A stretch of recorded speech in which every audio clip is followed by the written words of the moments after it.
네, 오늘 발제에 맡게 된 사회주의를 향한 전진 학생위원회 유지원이라고 합니다.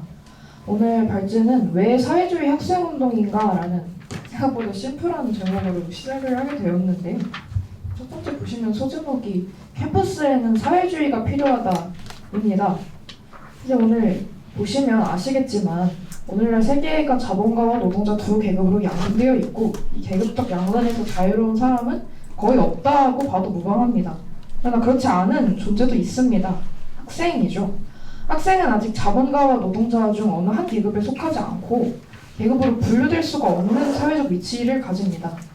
물론 이렇게 말씀을 드리면 근데 나 아르바이트 하는데 노동자 아니야? 이렇게 생각하시는 동지가 있을 수도 있는데 물론 동세대의 많은 20대, 30대 학생들이 아르바이트 노동을 하는 것 자체는 사실입니다. 하지만 그 임노동 관계가 학생들이 노동자임을 의미하지는 않습니다. 비정규직 노동자를 예로 들어보겠습니다. 비정규직 투쟁을 이끌고 주도하는 노동자들은 스스로를 비정규직 노동자로 정체화를 합니다. 이 동지들은 자기가 바로 그 비정규직 문제의 당사자고 노동자 계급의 일부라는 걸 알고 있습니다. 그리고 그게 실제로 맞습니다. 하지만 아르바이트 노동을 수행하는 학생은 좀 다릅니다. 이들은 스스로를 비정규직 노동자로 정체화하지 않고 비록 아르바이트 노동 환경이 가져오는 저임금, 불안정 고용, 성차별 문제가 노동자 계급으로서 받는 억압을 일부 경험하게 해줄 수는 있지만 그 경험이 학생을 노동자로 결정짓지는 않습니다. 이제 더 중요한 건 학생이 노동자가 아니라서 그럼 그게 땡이냐? 그게 아니고 학생이 노동자가 아니더라도 학생은 여전히 정치적인 위치에 있다는 게 가장 중요한 점이라고 할 수 있겠습니다. 레닌이 쓴 청년학생론에서 일부 문장을 빌려왔는데요. 학생은 인텔리 중 가장 민감한 부분이고 또 인텔리로 불리는 까닭은 가장 의식적으로, 가장 결정적으로, 가장 정확하게 전 사회의 계급적 이해와 정치적 조직화의 발전을 반영하고 표현하기 때문이다고 레닌이 썼습니다.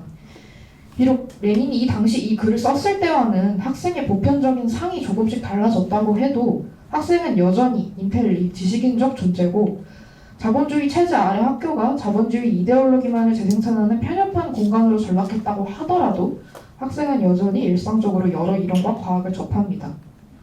그렇다면 인텔리의 가장 민감한 부분으로 기능하는 학생과 학생운동이 지금 어떤 모습인지를 좀 생각해봤으면 하는데요. 지금 학생운동이 과거에 비해 상당 부분 약화했다는 데에 이견을 표하실 분은 이 자리에 거의 없으실 것 같습니다. 과거 좌파적 지향을 가진 학생 단위들이 대중적으로 거듭나는 매개였던 학생회는 지금 대부분 투쟁성과 정치적 전망을 상실했고 학생들이 정치적 의견을 자유롭게 표방할 수 있는 도구였던 대저부 문화는 이전처럼 활발하지 못합니다.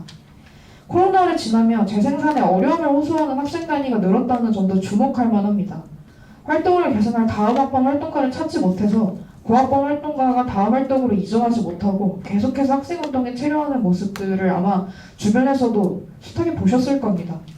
이제 대부분 학생 단위들은 어떻게 대중과 만날지, 어떻게 우리의 정치성을 드러낼지가 아니고 어떻게 이 단위를 존속할지, 어떻게 이 단위가 내년에도 살아있게 만들 수 있을지 이 문제만으로도 전전긍긍하는 신세가 되었습니다. 그렇다면 이유는 왜일까요? 아마 이 자리에 계신 분들도 각자 어느 정도 생각이 있으실 것 같은데요. 정말 코로나로 약화한 학내 공동체 문화가 학생 운동의 퇴보를 부추겼다고 말할 수 있는지 아니면 세대적인 우경화가 원인이라고 말할 수 있는 건지 여러 가지 추측이 있겠습니다만 저는 핵심은 계급투쟁과의 관계, 즉 학생운동이 계급적 당파성을 상실해온 그 역사에 있다고 생각합니다. 과거 학생운동은 노동자 계급의 동맹군으로 계급투쟁 속에서 많은 역할을 수행했습니다. 수많은 학생활동가가 졸업 이후 정치활동을 하려고 현장에 진출했고 또 실제로 그렇게 진출해서 활동을 했습니다. 이때 학생활동가들이 역량적으로 대단히 뛰어나서 이것들이 가능했느냐, 그래서 지금 안 되는 거냐. 물론 역량의 문제도 있긴 있겠습니다만은 중요한 건 노동자 계급투쟁과 학생운동의 정치적 상호작용에 좀 주목했으면 합니다. 계급투쟁과 학생운동은 서로 투쟁의 성과를 공유하면서 함께 성장해야 하고 성장합니다. 역사적으로 노동자 운동이 가장 격렬하게 자본과 맞설 때 학생운동도 활발해졌습니다. 이는 계급투쟁의 발전 없이 학생운동의 부흥이 불가능하다는 뜻과도 직결이 됩니다. 학생운동이 대중적으로 성장하려면 노동자 계급에 의한 정치가 필요하고 노동자 계급이 사회주의 혁명을 향해 약진을 하려면 그리고 다른 피어가 민중과의 헤게모니를 형성하려면 학생운동이라는 동맹이 불가피하게 필요합니다.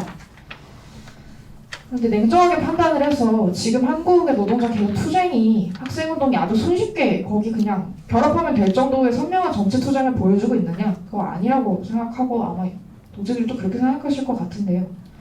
오히려 어떻게 보면 민주노조 운동에서 우리가 선명한 정치성, 우리가 기대하는 그 노동자 계급성을 보여줄 때보다 조합주의, 관료주의적 성격을 더 보여줄 때도 있다고 생각합니다. 이런 측면들이 상호작용의 차원에서 사회주의 학생운동이 이전과 같은 힘을 발휘하지 못하게 하는 요소라고 생각하기도 합니다. 그리고 사회주의 학생운동의 힘이 그렇게 빠져나가게 되면서 그 과학이 설령 아무리 허술하고 모호하다고 할지라도 노동자 계급의 과학이 아닌 다른 과학을 선택한 정치적 공동체들이 이 사회주의 학생운동 힘이 빠져나간 자리에 모여들게 되었습니다. 이 정치적 공동체들은 얼핏 보기에 꽤 세밀한 정치적 당위 그리고 원칙을 고수하는 것처럼 보이지만 노동자 계급의 삶과 그리고 청년 학생의 삶과 맞닿은 지점에서 불가피하게 드러나는 허점들은 이 운동들이 얼마나 허약한 정치적 기반을 토대로 형성되었는지를 보여주고 있습니다. 뒤에 이제 플랫폼 C에서 발행하신 비정규직 없는 서울대만들기 공동운동 동지들이 쓰신 기사를 조금 가져왔는데요. 체제전환 운동에 관한 기사이고요. 노학연대의 정의로운 노학연대는 어떤 상을 그려야 되는가에 대해 쓰신 것 같습니다. 보면 체제전환 운동을 통해 그려진 노동자 학생 운동의 상은 상이와 위치와 입장의 주체들이 노학연대를 통해 공동의 원리를 구성하는 모습입니다.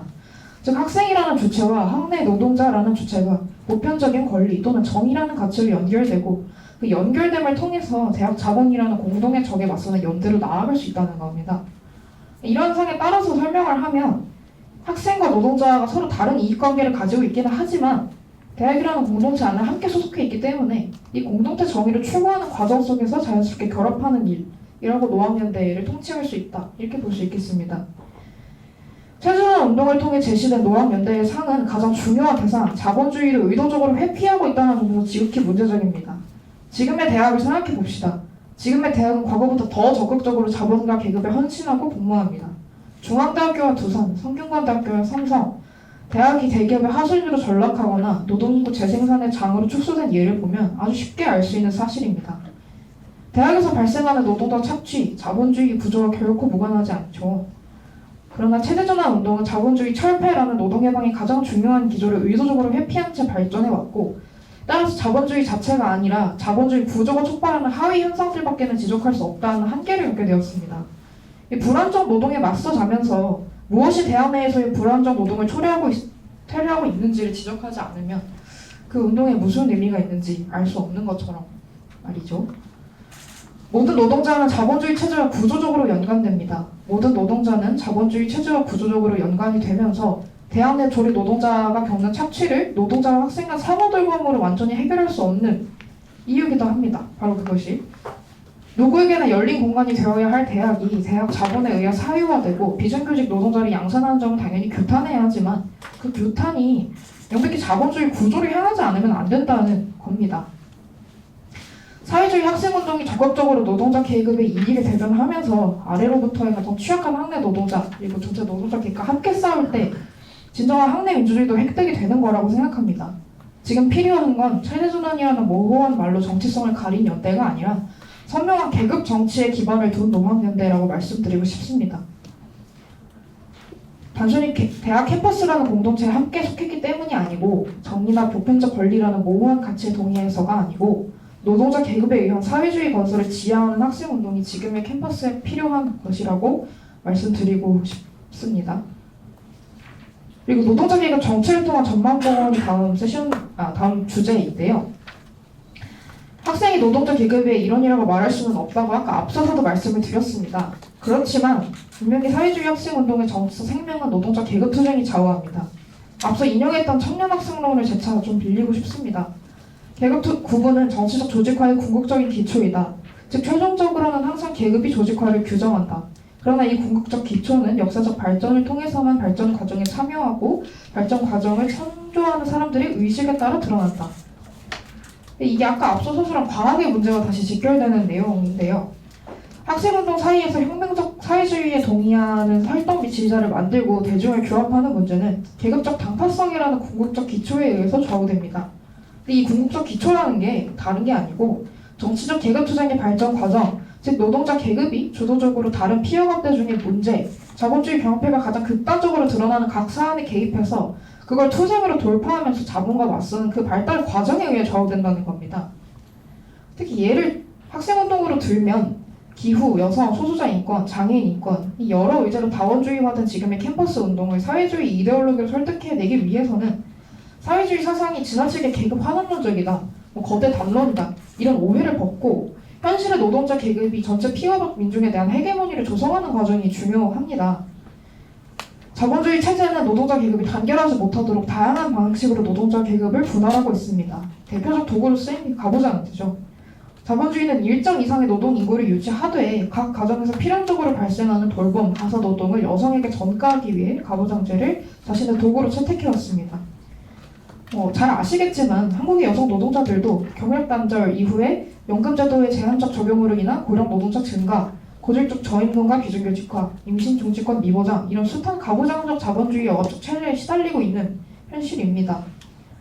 페미니즘은 계급 갈등을 구차화하는 식이 아니라 자본주의가 초래한 노동자 계급의 의도적 분할을 해석하는 방식으로 이제 우리 사회주의 운동에도 충분히 유효해졌습니다. 오히려 가부장제로 인해 여성 노동자를 일반 가정에서의 무급 노동 그리고 직장에서의 유급 노동 두 가지로 착취하고 성별에 의해 노동자 계급이 하나로 단결하지 못하도록 억제해온 자본주의를 제대로 해석하기 위해서 페미니즘이 필요한 때라고 생각합니다.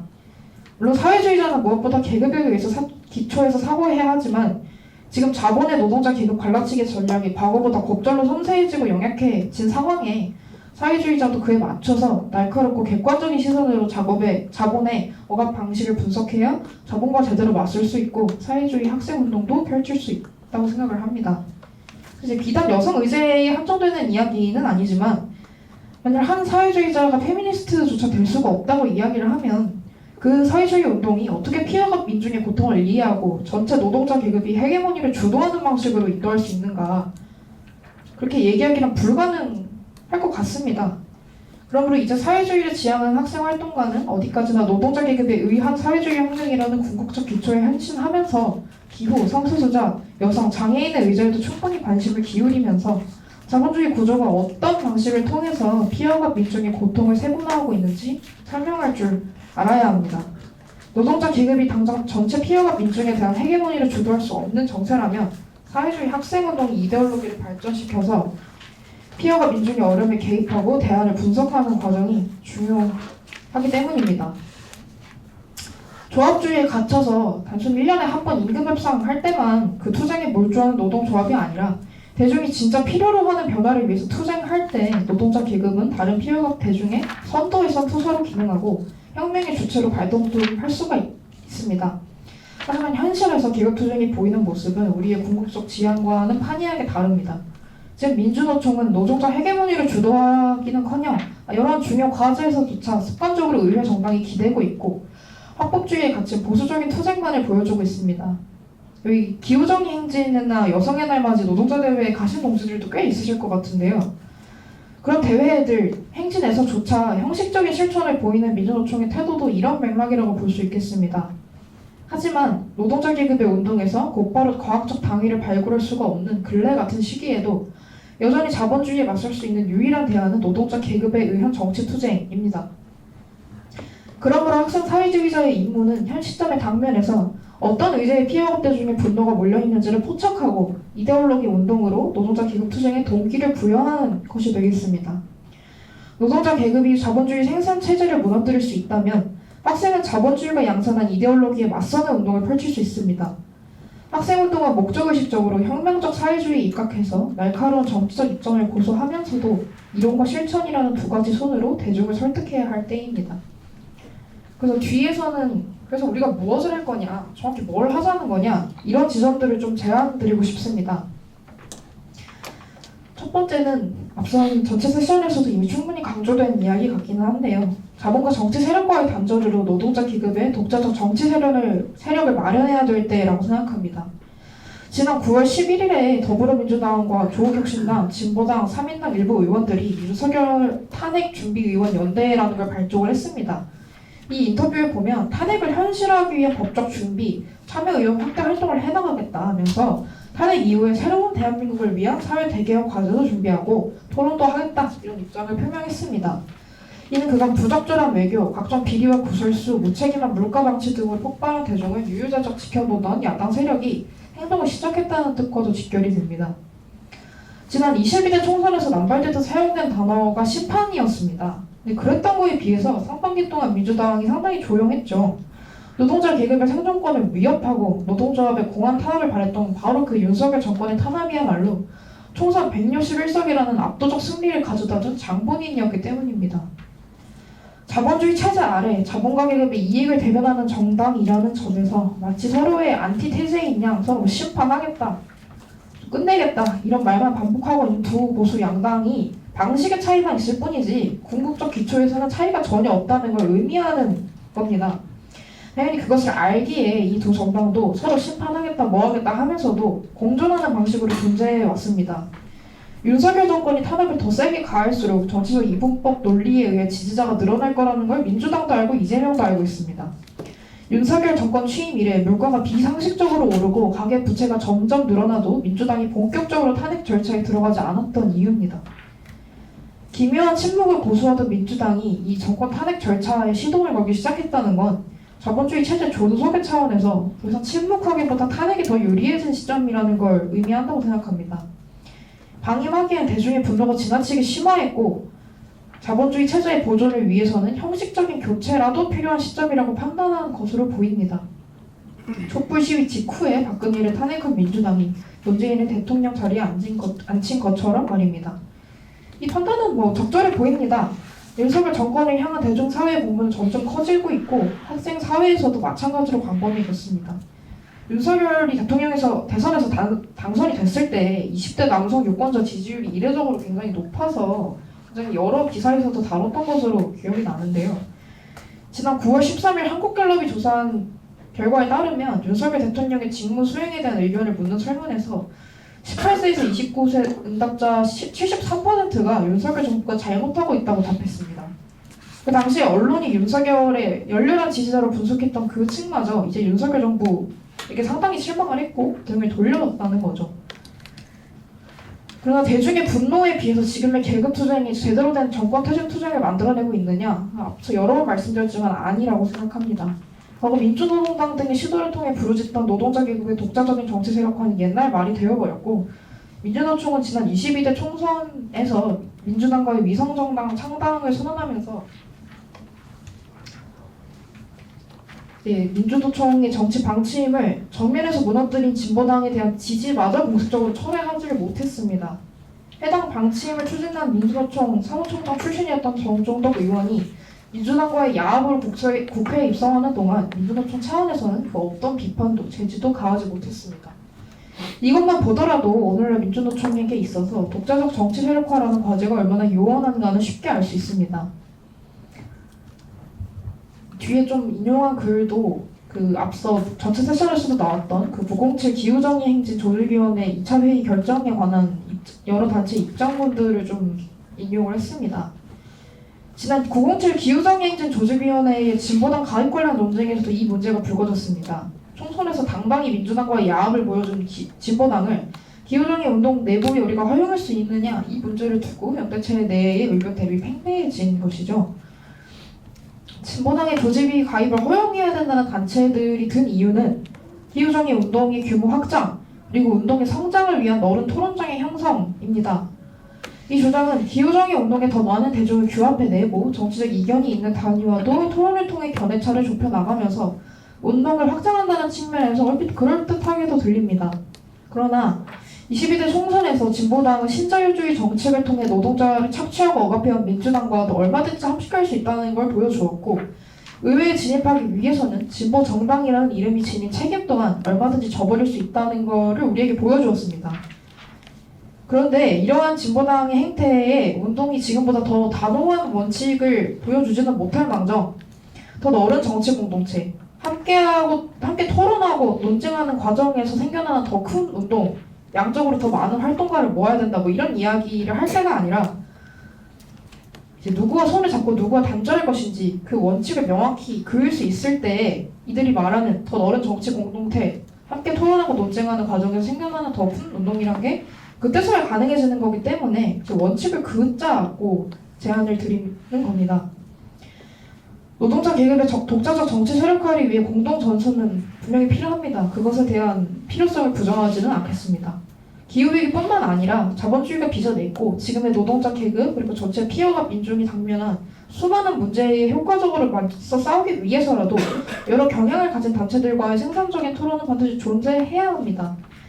하지만 그 생산적 토론과 공동 전선의 수립은 협력의 대상조차 제대로 분간하지 못하는 세력과 함께일 수는 없습니다. 907 기후정행진 조직위원회에서 보여준 진보당 제청 논쟁은 향후 노동자 계급이 독자적으로 정치 세력화에 나설 때 어떻게 행동해야 하는지 큰 교훈을 남깁니다. 강성희 의원의 가덕도 신공항 건설공단 법안 찬성표 행사에서부터 시작해서 더불어민주연합을 통한 진보당 선거 전략까지 모두 보수 양당과 연대하지 않는다는 엄격한 운동의 원칙이 있었더라면 불가능했을 선택입니다. 진보당 혹은 미래의 진보당과 같은 선택을 내릴 진보 정당에 대해서 노동자 계급과 공동 전선의 참여 단체들이 내려야 할 선택은 언제나 그들과의 단절일 뿐입니다. 이 제척은 운동에서의 배제를 의미하는 게 아닙니다. 폐쇄적인 운동 문화의 조성을 의미하지도 않습니다. 오히려 명확한 원칙으로 과오를 반성하고 재편할 수 있도록 만드는 것이 운동의 역할이지 적대적이지 않을 뿐 정치적 노선이 확실치 못한 아군을 늘려나가는 게 운동의 역할은 아니라고 생각합니다. 모호한 사회주의 운동의 모호한 연합으로 자본주의 체제와 자본과 정치 세력이 맞서겠다는 목표는 노동자 계급의 독자적인 정치 세력화를 통해 사회주의 혁명정당을 건설한다는 뚜렷한 이행에 간섭합니다. 피어가 민중의 고통을 해소하고 자본주의 착취와 수탈을 위해 필요한 것은 오직 노동자 계급의 헤게모니 주도, 보수 양당의 기대표를 구걸하는 진보정당을 비롯한 자본과 정치 세력과의 단절, 노동자 계급의 독자적인 사회주의 정당 건설뿐입니다. 윤석열 정권을 향한 대중적 분노가 극에 달한 지금 필요한 것은 노동자 계급 투쟁에 의한 정권 퇴진이고 자본과 정치 세력과 구별되는 독자적인 노동자 정치 세력화라고 말씀을 드리고 싶습니다. 이대로 내버려 두면 학생들을 포함한 대중의 분노는 어느새 민주당을 향한 지지로 둔갑할 것이고 사회적 공분은 원하든 원하지 않든 보수 양당 중 하나라는 폐쇄적 대안에 갇힐 것이 불보듯 뻔한 상황이죠. 독자적인 노동자의 정치 세력을 수립해야 할 때입니다. 사회운동이라는 모호하고 넓은 세력이 자본주의에 어떻게 맞설 수 있을까요? 이들의 정치 세력화가 생산수단의 사적 소유를 철폐할 수 있는 유일한 대안이 노동자 계급의 정치 세력화만큼이나 의미가 있을까요? 지금은 현실의 민주노동운동의 기초에 노동자 계급 정치를 발굴하고 의회 정치가 아니라 위력 있는 노동자 계급의 투쟁을 통해 윤석열 정권을 퇴진시킴으로써 자본주의 여건에 맞서는 걸음을 떼어야 할 때입니다. 한국 내에서도 자본과 정치 세력과의 단절을 촉구하는 대자보 행동을 펼치고 진보 정당이 소속되어 활동하는 학생 활동들과의 공개적 토론회, 너희들이 지금 하고 있는 그 진보 정당 활동의 한계가 무엇이냐, 이런 여러 자리를 통해서 의회가 아닌 노동자 총파업을 통한 윤석열 정권 퇴진을 제기하는 데부터 시작하면 좋겠다고 말씀을 드리고 싶습니다. 그 다음은 노동자 계급에 의한 기후정의 실현인데요. 기후위기는 이미 시급한 문제로 사회에 닥쳐오고 있습니다. 이윤 창출의 혈안이 된 자본의 무계획적 생산은 자연 파괴로 인한 전면적 파국을 앞당기는 중입니다. 제주에서 훈방 노동자가 폭염 속 장시간 노동으로 온열 질환에 시달리다 사망한 뉴스가 사회적 충격을 불렀다는 것 뉴스에서 한 번쯤 보신 적 있을 겁니다. 질병관리청의 신고 형황에 따르면 올해 9월 18일까지 온열 질환자 수로 기록된 게 3,631명으로 작년보다 811명, 거의 1,000명 정도 더 많다고 합니다. 사망자 수는 작년보다 1명 늘어서 34명을 기록했을 정도고, 이제 기후위기는 녹아내리는 빙하의 북극곰이 문제가 아니라 우리 현실에 입각한 생존권 위기의 문제가 되었습니다. 그러나 공포가 이토록 전면화되었음에도 자본주의는 기후위기에 대응할 수가 없습니다. 만약에 기후위기가 인류 전체의 멸망을 가속화하는 문제라 하더라도 개별 자본은 생산 문제에 언제나 이윤을 더 우선할 수밖에 없기 때문입니다. 기후위기가 가속하면서 오늘날 자본주의는 여러 정책을 통해 스스로의 한계를 은폐하고 있습니다. 탄소세 기후 문제에 관한 여러 국제적 협약, 기후 문제 해결 공약을 내세운 정치인들 등장은 자본주의가 마치 스스로 이 기후위기를 억제할 수 있는 것처럼 보이게 합니다. 하지만 그 한계는 명확하죠. 당장 한국에서만 하더라도 문재인 정부의 그린뉴딜 정책 실패, 환경 정책을 말하면서도 기업에 대한 탄소세를 3.1%만 감면하고 탄소 감축에 대해서는 일관적으로 실정론을 꺼내는 윤석열 정권의 행보는 전 세계에서뿐만 아니라 한국에서도 자본주의 정치가 기후 정의를 실현하기란 불가능하다는 걸 입증해주고 있습니다. 기업의 차원에서도 물론 불가능합니다. 단적인 예시로 포스코를 좀 말씀드리고 싶은데요. 포스코 공식 홈페이지에 들어보시면 2050 탄소 중립 전략이라는 이름으로 뭔가가 올라와 있습니다. 이제 포스코의 주요 산업인 철강과 2차 전지 소재 및 수소 LNG 사업의 재편 기획안입니다. 지속 가능한 미래를 위해서 주요 산업에서의 탄소 배출량을 점진적으로 줄여 나가겠다, 이런 내용을 가진 기획안인데요. 근데 현실의 포스코는 어떠냐? 강원도 삼척의 포스코가 세운 거대 규모 화력발전소인 삼척블루파워가 이미 지난 4월 19일 가동을 시작했습니다. 삼척블루파워 홈페이지에도 적혀 있듯이 무려 2100메가와트급 대용량 국내 최대 민간 화력발전소입니다. 이러한 자본주의의 모순들은 기후정의를 실현한 유일한 주체는 민주적 계획경제를 달성할 수 있는 노동자 기구뿐이라는 사실을 잘 설명합니다. 기간 산업 국유화, 노동자 산업 통제, 민주적 계획경제 실현의 구호를 통해 나아가야 할 때입니다. 물론 기후 문제의 위기가 임박했다 해서 당장 민주적 계획경제를 이룰 수 있다, 내일 아침에 사회주의 혁명이 가능하다, 이런 말씀을 드리려는 건 아닙니다.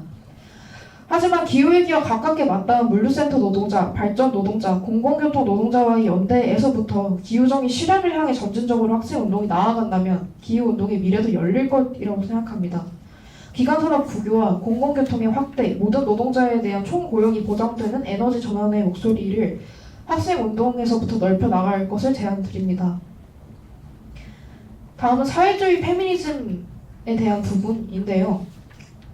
영국이 사적인 것으로 여성에게 종속되는 가사노동과 돌봄노동, 생산수단의 사적 소유에 의한 착취적인 임노동 관계 등 여성 영합의 헌주소는 계급을 빼놓고 고려할 수 없다고 여겨집니다.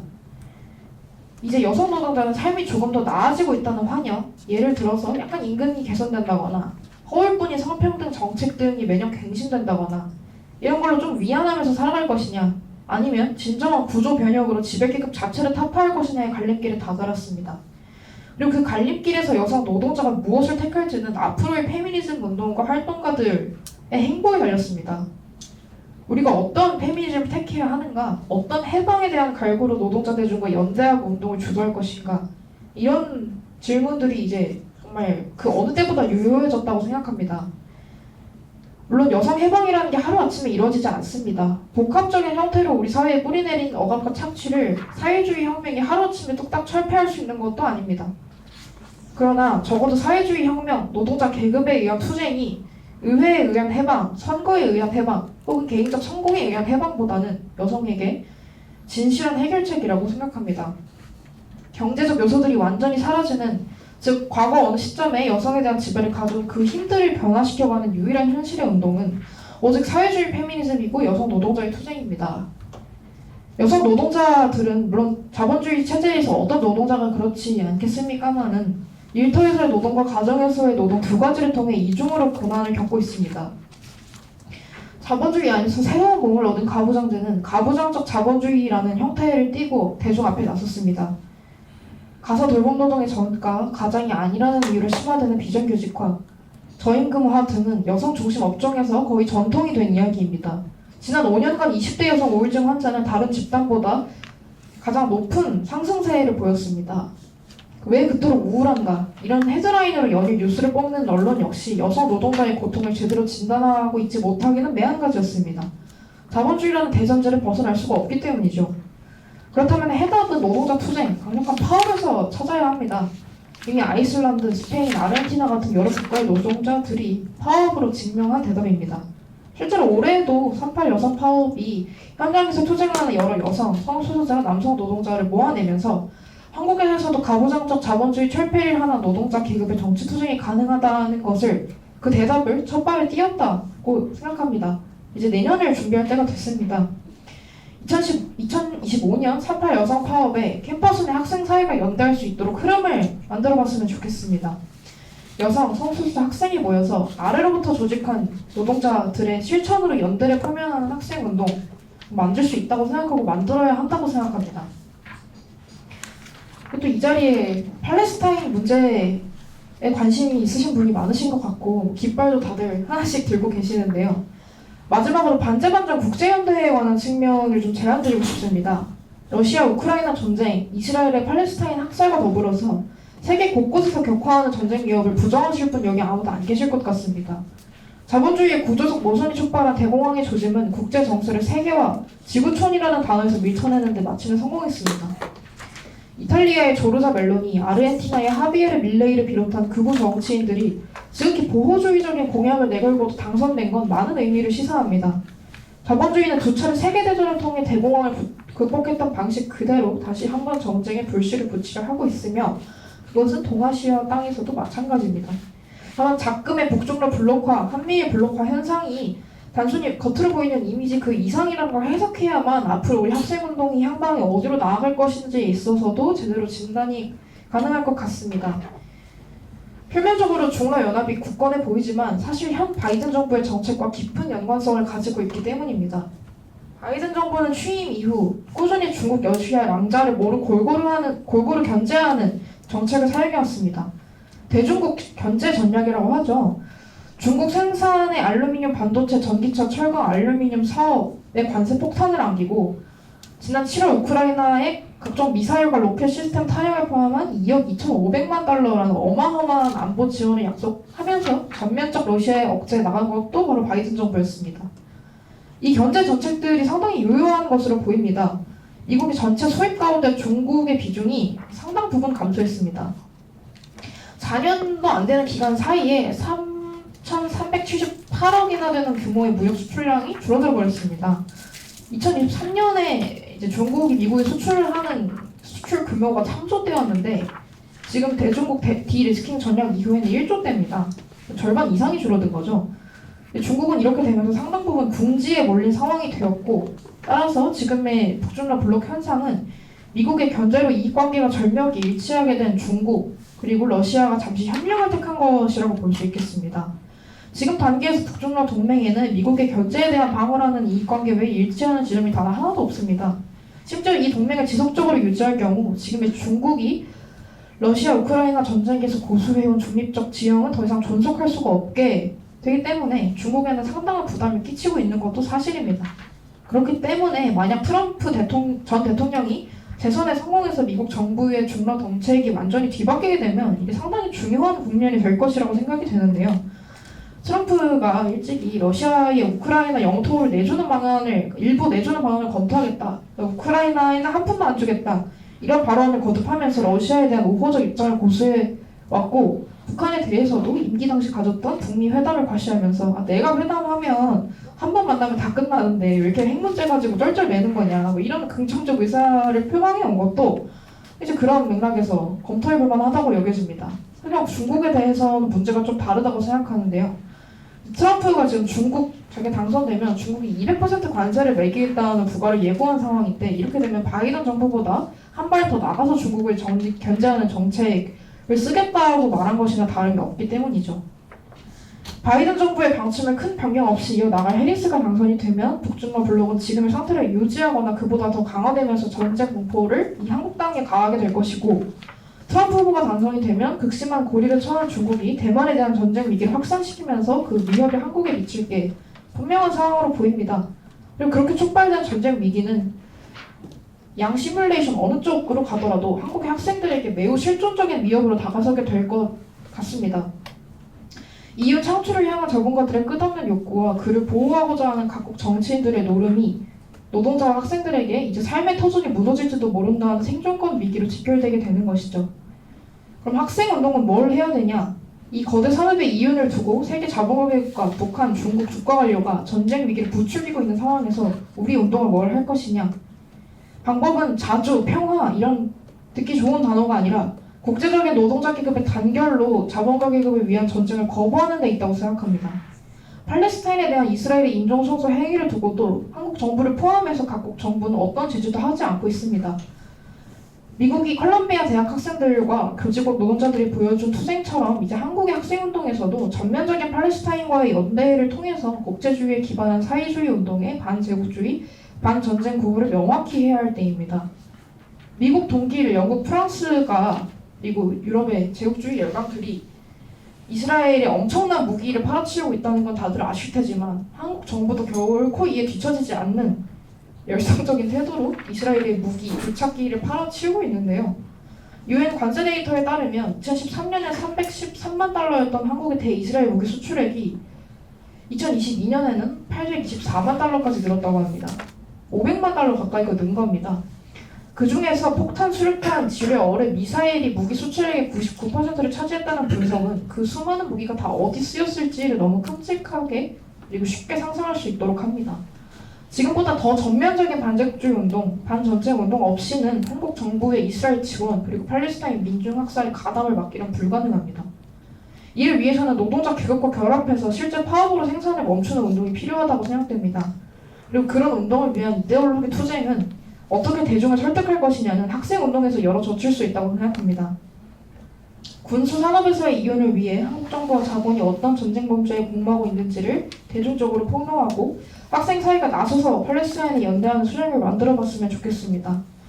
국제 학생운동과의 교류를 활성화하고 제국주의에 맞서며 노동자 계급과 함께하는 국제연대 실천의 투쟁, 이 자리에 계신 동지들과 함께 만들 수 있으면 좋을 것 같습니다. 이상으로 발제 마치도록 하겠습니다.